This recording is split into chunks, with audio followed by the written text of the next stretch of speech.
शादी के पहले से ही विभा को कपड़े धोने का बड़ा शौक था। कभी नल के नीचे तो कभी तालाब के पास। अरे मेरी नीली वाली लुंगी नहीं दिख रही है। विभा की अम्मा, कहाँ रखी है लुंगी? अरे वो तो विभा ने परसों ही धोकर रखी थी आपकी अलमारी में, देखो वहीं होगी। वो ना मैंने आज धो दी, मुझे लगा कि गंदी हो गई होगी। अरे कैसे गंदी हो गई थी? उसे तो मैंने पहना भी नहीं। हे भगवान, इस लड़की के कपड़े धोने की आदत से परेशान हो गया हूँ मैं।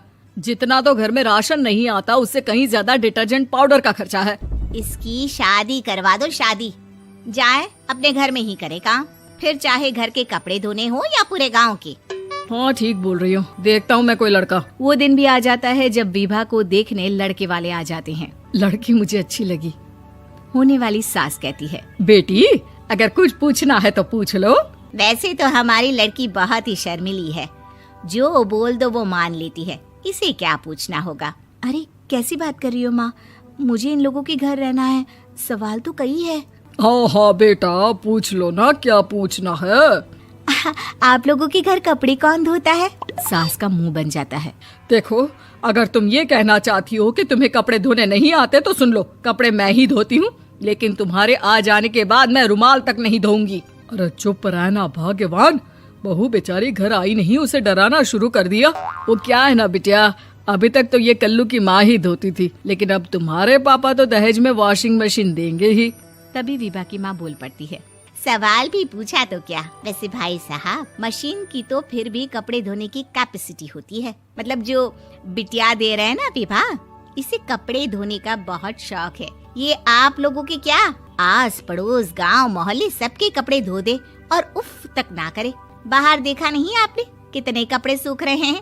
सब हमारी बिटिया ने ही तो धोए हैं। बस भी करो ना माँ, शर्म आ रही इतनी तारीफ सुनकर। और तो और एक दाग निकाल कर दिखाओ तो मान जाऊं। हाँ अच्छा, माफ करना बेटा, मैंने गलत समझा।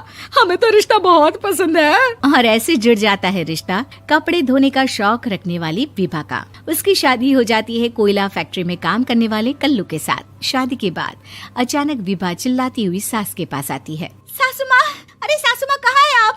ये तो धोखा है, धोखा दिया आप लोगों ने मुझे। इसे ससुर के चक्कर के बारे में पता चल गया। अरे तो उसमें तुझे क्यों धोखा मिला है? अरे नल में पानी नहीं आता, कपड़े कैसे कब धुलेंगे? अच्छा, तू पानी नहीं आ रहा उसकी बात कर रही है। तो आपने क्या सोचा? कुछ नहीं। अच्छा, तेरी माँ ने कहा था कि कपड़े धोने का शौक है तुझे, याद आया मुझे।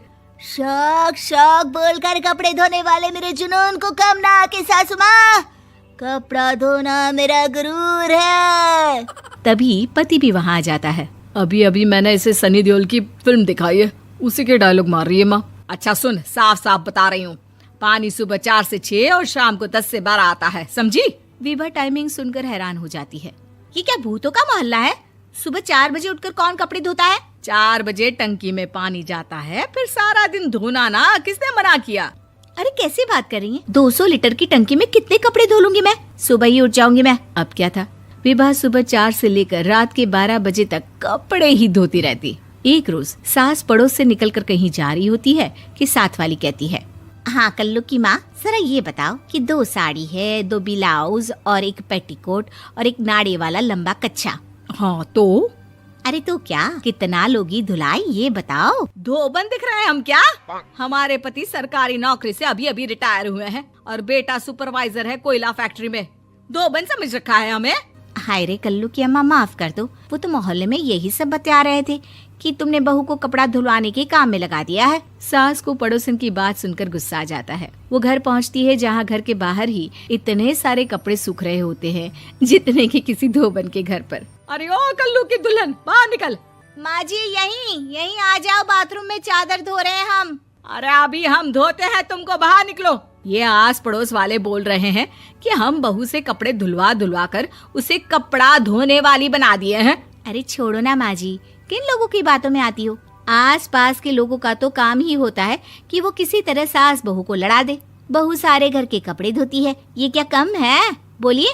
सास को भी लग जाता है कि वो बहू का ये सनकीपन नहीं छुड़वा सकती, इससे अच्छा है कि खुद ही चुप हो जाए।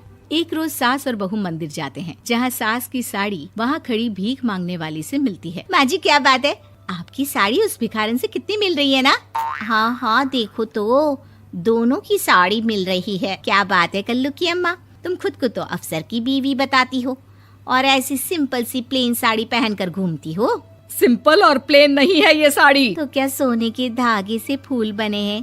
कुछ भी सासू माँ, कुछ भी। हाँ बने थे इस साड़ी में सोने के धागे से फूल। मेरे पति लेकर आए थे मद्रास से स्पेशली मेरे लिए 10,000 की।